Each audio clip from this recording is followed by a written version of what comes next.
এরপরই দেখুন একই সঙ্গে আমজনতাকে স্বস্তি দিয়ে সুপ্রিম কোর্টের নির্দেশ, চূড়ান্ত ভোটার তালিকায় নাম ফের অন্তর্ভুক্ত করার জন্য আবেদন করার ক্ষেত্রে আধার কার্ডও প্রমাণ্য নথি হিসেবে গৃহীত হবে। তো মূলত স্পষ্ট দেখতে পাচ্ছেন চূড়ান্ত ভোটার তালিকায় নাম ফের অন্তর্ভুক্ত করার জন্য এখানে একটি বিষয় হয়তোবা ভিডিওটি শেষ পর্যন্ত না দেখলে বুঝতে পারবেন না। বলা হয়েছে চূড়ান্ত ভোটার তালিকায় নাম ফের অন্তর্ভুক্ত করার জন্য আবেদন করার ক্ষেত্রে আধার কার্ড প্রামাণ্য নথি হিসেবে গৃহীত হবে। এখানে কিন্তু স্পষ্ট এটা বলা নেই। এই মুহূর্তে যে খবরের দিকে প্রত্যেক দেশবাসীকে নজর দিতে হবে তা হলো এসআইআর, স্পেশাল ইন্টেনসিভ রিভিশন। হ্যাঁ, আজকেও এই এসআইআরকে ঘিরে শুনানি হয়েছে, আর সেই শুনানিতে সুপ্রিম কোর্ট স্পষ্ট জানিয়ে দিয়েছে প্রামাণ্য নথি হিসেবে আধার কার্ডকেও ইতিমধ্যে সেই তালিকায় রাখতে হবে। তাহলে কি আধার কার্ড দিয়ে আপনি নাগরিকত্বের প্রমাণ করতে পারবেন? এই নিয়ে সবথেকে জটিল যে প্রশ্নের উত্তর, সেই প্রশ্নের উত্তর সহজভাবে আজকের এই ভিডিওটি পাবেন।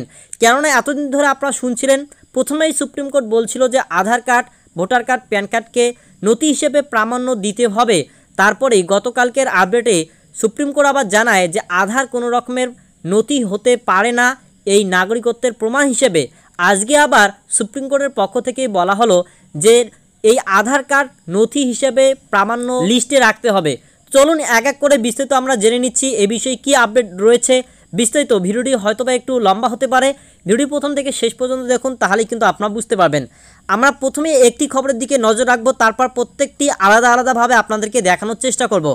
ওয়ান স্ক্রিন দেখতে পাচ্ছেন, বিহারে বাদ 65 লক্ষ ভোটারের নাম প্রামাণ্য নথি হিসেবে গণ্য হবে আধার কার্ড। দেখতেই পাচ্ছেন, বিহারে বাদ 65 লক্ষ ভোটারের নাম প্রামাণ্য নথি হিসেবে গণ্য হবে আধার কার্ড। তাহলে কি সত্যিই আধার কার্ড প্রামাণ্য নথি হিসেবে হচ্ছে? এই ভিডিওটি আপনারা প্রথম থেকে শেষ পর্যন্ত না দেখলে হয়তোবা আপনার মধ্যে একটি কনফিউশন তৈরি হতে পারে। তো তাই বলছি আপনার ভিডিওটির প্রথম থেকে শেষ দেখুন, আর ইতিমধ্যে লাইক দিয়ে কিছু ক্রেডিট পয়েন্ট হাইপ করে দিন। দেখুন, পুনর্বিবেচনার আবেদন আধার জমা করতে পারবেন ভুক্তভোগীরা, এই মর্মে জাতীয় নির্বাচন কমিশনকে বিজ্ঞপ্তি বের করার নির্দেশ দিল সুপ্রিম কোর্ট। তো স্পষ্ট দেখতে পারলেন যে প্রামাণ্য নথি হিসেবে গণ্য হবে আধার কার্ড। পুনর্বিবেচনার আবেদন আধার জমা করতে পারবেন ভুক্তভোগীরা, এই মর্মে জাতীয় নির্বাচন কমিশনকে বিজ্ঞপ্তি বের করার নির্দেশ দিল। কে দিল? Supreme court. পাশাপাশি কেন নাম বাদ দেওয়া হয়েছে সেই কারণ উল্লেখ করে তালিকা প্রকাশেরও আদেশ দিয়েছে শীর্ষ আদালত। তো মূলত বুঝতে পারলেন, কারোর যদি নাম বাতিল হয় সেক্ষেত্রে তার তালিকাও দিতে হবে কি কারণে দেওয়া হলো। শুধু তাই নয়, রেডিও, তাছাড়া বিভিন্ন সংবাদ মাধ্যম এবং আপনাদেরকে প্রচার চালাতে হবে, এমনটাই কিন্তু ঘোষণা করা হয়েছে। বিচারপতি সূর্যকান্ত এবং বিচারপতি জয়মাল্য বাগচির বেঞ্চ বৃহস্পতিবার এই নির্দেশ দিয়েছেন। তারা জানান যে 65 লক্ষ ভোটারের নাম বাদ গিয়েছে, তাদের নামের তালিকা প্রকাশ করতে হবে। কেন নাম বাদ গেল সেই কারণও জানাতে হবে কমিশনকে। ইপিক নাম্বারের ভিত্তিতে সার্চ করলেও যেন তথ্য পাওয়া যায় সেই ব্যবস্থা করতে হবে। অর্থাৎ ধরে নিন আপনার লিস্টে আপনি নাম পেলেন না, সেক্ষেত্রে ইপিক নাম্বার সার্চ করেই যাতে আপনি জানতে পারেন, অর্থাৎ যে ভোটার কার্ডে যে নাম্বারটি থাকে সেই নাম্বারটি দিয়ে সার্চ করলে যেন আপনি খুব সহজেই জানতে পারেন আপনি বাতিল হয়েছেন নাকি ফাইনাল লিস্টে উঠে গেছে বা আপনাকে নির্বাচন করা হয়েছে।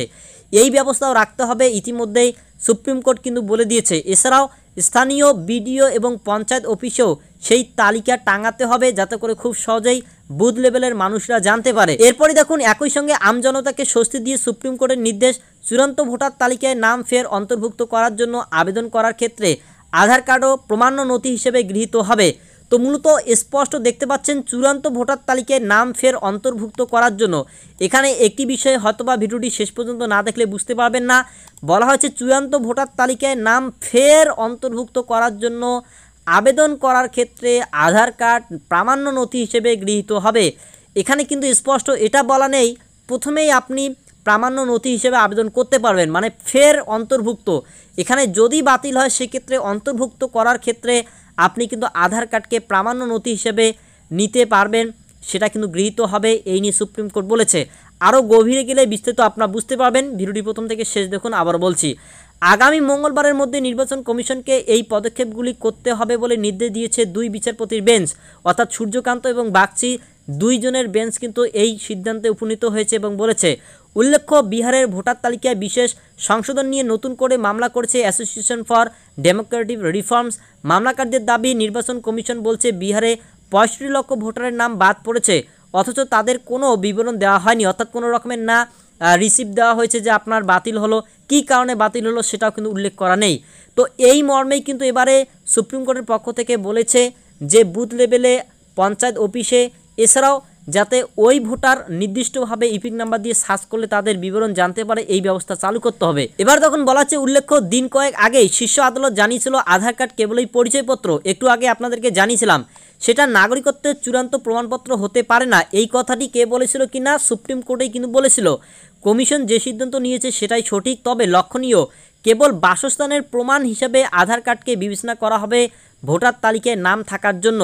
তো এই মুহূর্তে ভোটার তালিকায় নাম থাকার জন্য আধার কার্ডকেই কিন্তু বিবেচনা করা হবে বাসস্থানের প্রমাণের জন্য, এটা কিন্তু নাগরিকত্বের জন্য নয়। দেখুন বলা হয়েছে স্পষ্ট যে নাগরিকত্বের প্রমাণ হিসেবে আধার গৃহীত হবে, এমনটা বলেনি শীর্ষ আদালত।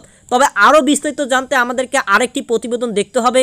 সুপ্রিম কোর্টে এসআইআর মামলার শুনানিতে এবার নির্বাচন কমিশনকে করার নির্দেশ দিল সুপ্রিম কোর্ট। বিহারে ভোটার তালিকা থেকে 65 লক্ষ নাম বাদ যাওয়ার ঘটনায় এবার যাদের নাম বাদ পড়েছে তাদের নাম ওয়েবসাইটে মঙ্গলবারের মধ্যে প্রকাশ করার নির্দেশ দিয়েছে সুপ্রিম কোর্ট।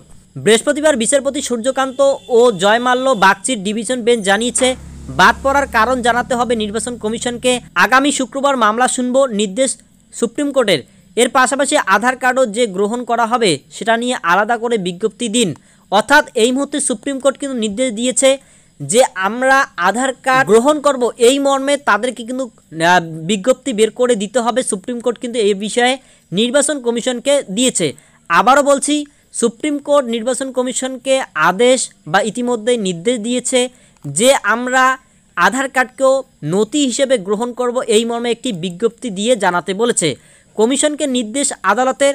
ভোটার তালিকায় সংশোধনে এবার নথি হিসেবে যুক্ত হচ্ছে আধার কার্ড।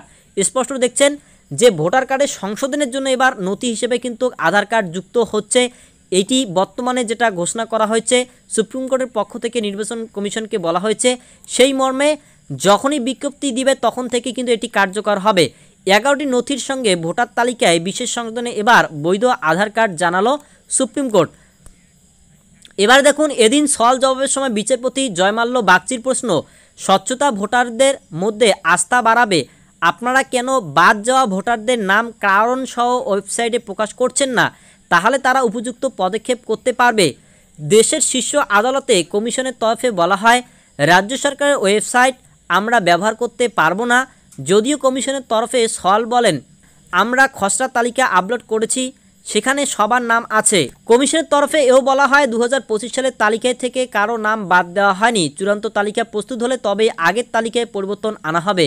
এদিন সুপ্রিম কোর্টের মন্তব্য, আপনাদের নোটিশে মৃত বা পরিযায়ী আলাদা করে উল্লেখ করুন। আর যারা এখন নথি জমা করেনি তারা আধার কার্ড বা ভোটার কার্ড জমা করতে পারেন। যাদের নাম বাদ পড়েছে তাদের নাম ওয়েবসাইটে মঙ্গলবারের মধ্যে প্রকাশ করুন। বাদ পড়ার কারণ জানাতে হবে। আগামী শুক্রবার মামলা শুনব। আধার কার্ডও যে গ্রহণ করা হবে সেটা নিয়ে আলাদা করে বিজ্ঞপ্তি দিন। কমিশনকে নির্দেশ আদালতের। তো আপনাদেরকে স্পষ্ট জানালাম যেটা প্রথম থেকেই, সেটা হচ্ছে আধার কার্ডকেও যেন প্রাধান্য অর্থাৎ নথি হিসেবে গ্রহণ করা হয়, এই নিয়ে আপনারা মানুষকে জানান বা বিজ্ঞপ্তি দিয়ে বলুন। এটি কিন্তু নির্দেশ দিয়েছে নির্বাচন কমিশন। কমিশনের তরফে বলা হয় কমিশনকে তীব্র রাজনৈতিক বিরোধিতার মধ্যে কাজ করতে হচ্ছে। রাজনৈতিক দলের লড়াইয়ের মধ্যে আমরা আটকে পড়েছি। একটি রাজ্যে হেরে গেলে বলা হচ্ছে ইভিএম খারাপ। ভোটে জেতার জন্য রাজনৈতিক দলগুলি নিজস্ব ধারণা তৈরি করতে পারে, কিন্তু আমরা আমাদের ক্ষমতা অনুযায়ী কাজ করছি। এবারে আরেকটি প্রতিবেদনে দেখুন, যেহেতু প্রতিবেদনগুলো ঠিক একই রকম, তো আপনাদেরকে জানাচ্ছি নাম বাদ পড়া ভোটারদের বুথমুখী তালিকা প্রতিটি সংবাদপত্র, রেডিও, টিভি ইত্যাদিতে বিজ্ঞাপনের মাধ্যমে প্রচার করার নির্দেশ দিয়েছে আদালত। আদালতের নির্দেশে আরও বলা হয়েছে নাম বাদ পড়া নিয়ে আপত্তি থাকলে সংশ্লিষ্ট ব্যক্তি তার আধার কার্ডের একটি অনুলিপি অর্থাৎ জেরক্স কপি সহ তাদের দাবি জমা দিতে পারেন। এই বিষয়টিও নোটিশ জারি করে নির্বাচন কমিশনকে স্পষ্টভাবে জানাতে হবে। নির্বাচন কমিশন সুপ্রিম কোর্টকে জানিয়েছে বাদ পড়া এই 65 লক্ষ ভোটারের বুথ ভিত্তিক তালিকা প্রকাশ করতে তাদের কোনো আপত্তি নেই। ওয়েবসাইটে এমনভাবে বুথ স্তরের প্রত্যেক আধিকারিক তাদের নিজ নিজ অফিসে এবং ব্লক উন্নয়ন অফিস বা পঞ্চায়েত অফিসের নোটিশ বোর্ডে এই 65 লক্ষ ভোটারের বুথ ভিত্তিক তালিকা প্রদর্শন করা হবে। তো কোথায় হবে, কিভাবে বুঝবেন? যেহেতু আমাদের রাজ্যে এখনও শুরু হয়নি, তাই শুরু হলে তো আপনারা কোথায় পাবেন তার আগেই জেনে নিন।